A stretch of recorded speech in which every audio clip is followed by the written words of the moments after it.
আসসালামু আলাইকুম গাইস। দেখেন মুরব্বিটা। আসসালামু আলাইকুম। তো আপনি এখানে কত বছর ধরে? আপনার বাড়ি কোথায়? বোয়ালখালী। বোয়ালখালী কোন জায়গা হচ্ছে? আচ্ছা, তো আপনি এখানে হাজা গরিবের নামাজ এখানে কত বছর ধরে? 15 বছর। তো আপনার ছেলে মেয়ে আছে? দুই ছেলে মেয়ে। এরা কি করে?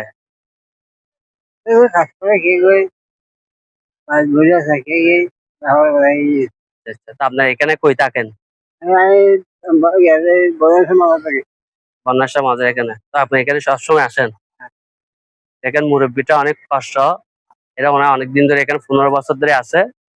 ওনার জন্য সবাই দোয়া করবেন। আমার ভিডিওটা এই ধরনের ভিডিওগুলো সবকে শেয়ার করে দিবেন। আপনি এগুলা কিছু খাবেন, বুঝছেন? দোয়া করবেন আমাদের জন্য। আসসালামু আলাইকুম।